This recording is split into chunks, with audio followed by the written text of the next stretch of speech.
யாருக்கு ஓட்டு போட்டாலும் சரிங்க, ஏழைப்பட்ட மக்களுக்கு யாருமே செய்ய மாட்டாங்க. இருக்கப்பட்டவங்களுக்கு தான் காசு போய்கிட்டு இருக்கு, வந்துகிட்டு இருக்கு.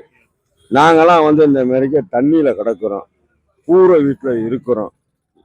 ஓட்டு போட்டாலும் அந்த ஓட்டு வாங்குற அன்னைக்கு தான் யாருமே வராங்கள ஒழிஞ்சு, அதுக்கப்புறம் ஓட்டு போட்டு முடிஞ்சதுக்கு அப்புறம் யாருமே வர மாட்டேங்கிறாங்க. இந்த மாதிரிக்கு தண்ணியில தான் நாங்க கிடக்குறோம். ஏன்னா அவங்க சம்பாதிக்கிறதுக்கு ஓட்டு கேட்கறதுக்கு அந்த டயத்துக்கு தான் மக்களை கவர் பண்றாங்க. பாக்கிய நேரத்துல மக்கள் தண்ணியில கிடக்க போகுது வருதுன்னு யாருமே வர மாட்டாங்க. நான் தட்டுரிச்சா ஓட்டிக்கிட்டு இருக்கிறேன், அவ்வளவுதான். என் வீட்டை பாருங்க, இந்த மாதிரி தண்ணியில தான் நான் கிடக்குறேன், கூரை வீட்டுல. இன்னைக்கு மழை பெஞ்சாலும் சரி, இன்னைக்கு மழை பெஞ்சாலும் இந்த படுதா வாங்கி போட்டுக்கிட்டு இந்த தண்ணியில தான் படுத்து கிடக்குறேன். நீங்க வேணா வாங்க, என் வீட்டை காமிக்கிறேன், நீங்க பார்த்து நீங்க அனுப்பிச்சு விடுங்க, முதலமைச்சருக்கு அனுப்பிச்சு விடுங்க.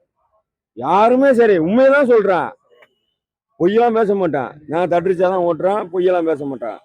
ஓட்டு கேட்கக்குள்ளதான் எல்லாமே அப்படி இப்படின்னு அணைக்கிறாங்க, போறாங்க வராங்க. ஏன்னா ஓட்டு வாங்கி முடிஞ்சதுக்கு அப்புறம் யாருமே வர மாட்டாங்க. முதலமைச்சரும் வர மாட்டாங்க, அவங்க எம்எல்ஏவும் வர மாட்டாங்க, யாருமே வர்றது கிடையாது. அவங்க ஜெயிக்கணும், அவங்க சம்பாதிக்கணும், அவ்வளவுதான். உண்மையதான் நான் சொல்றேன், பொய்யெல்லாம் பேசல. ஓகேவா?